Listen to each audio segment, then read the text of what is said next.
What's going on, guys? Welcome to Everything Always. My name is Michael Roman, aka All Fires. Now, over the last couple of days, you may have seen what are some very first on-set shots for Daredevil, but none of them were quite HD, very far away, very pixelated. But finally, we got our very first set photo of Charlie Cox as Matt Murdock on set, standing next to a very interesting and still mystery character. We're going to talk about exactly who this is, what she means for the Daredevil storyline, as well as any of the other confirmations we've had recently in the last week, and some of the rumors still swirling from the week before about exactly what we can expect from the show, especially when it comes to the legal side of things. We're breaking down everything in this very first look and what we can tell from the first set photos from Daredevil Born Again. But first, if you could grab the subscribe button. We do daily Marvel content at the channel, and that's all we do. Everything from official Easter egg breakdowns, trailers, and reviews to the occasional industry insider report and everything in between. So if that sort of thing's for you, hit the subscribe button, leave a comment down below. That will automatically enter you to win our ongoing PS5 giveaway. The next one is right around the corner to coincide with Guardians of the Galaxy. Again, all you got to do, be a sub,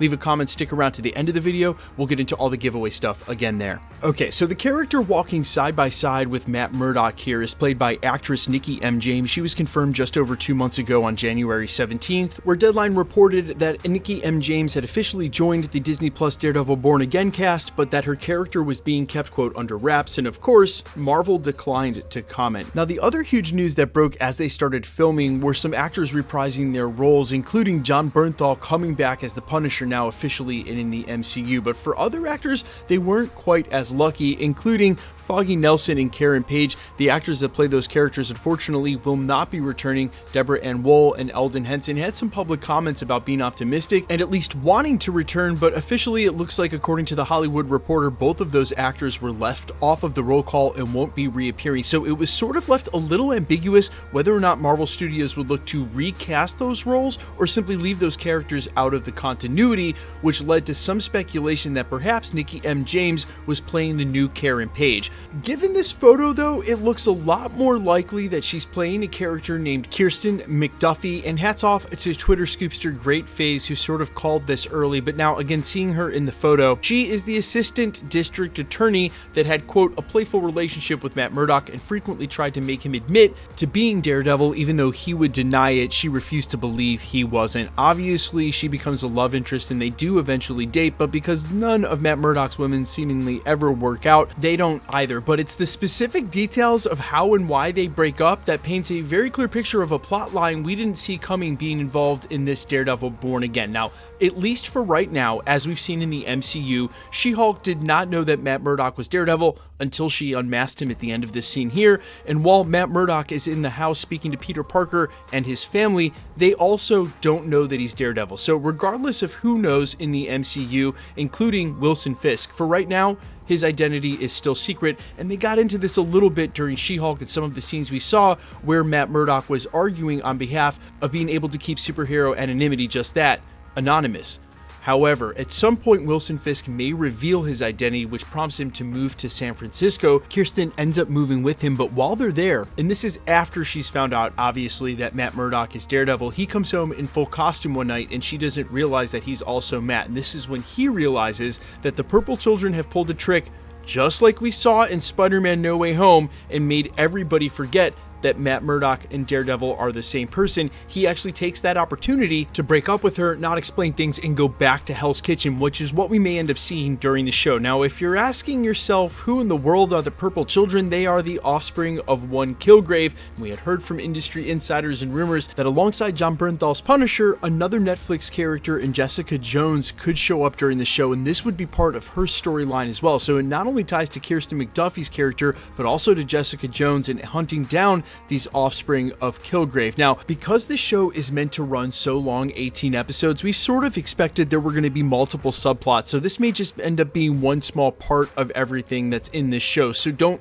go ahead and immediately say Kilgrave is the villain now based on this. There may be episodes dedicated to him, but the overall villain of the entire show obviously is going to be Vincent D'Onofrio. He's basically co-headlining this as they presented it during D23. He's the other huge part of the show. Much of the plot is going to revolve around him, so you don't have to worry too much about them getting involved with these side characters. It's just that characters like Jessica Jones and or the Punisher are going to end up being part of what takes down Fisk in the end. It's just how they're introduced and for what reasons, what storylines along the way. And so this is where the Kilgrave sub-storyline plot that ties to Kirsten McDuffie may also come in. But another huge thing that ties to Kirsten McDuffie's character being the district attorney is the legal side of the show. And we heard in reports from the industry last week that this show, unlike She-Hulk, is going to focus on what's going on in the courtroom. Look, the She-Hulk writing room already admitted that once they got into the project, they realized that not only did they not have a lot of experience, but really were not that adept to writing those sort of courtroom scenes. And that's where She-Hulk maybe could have been a meaningful legal comedy,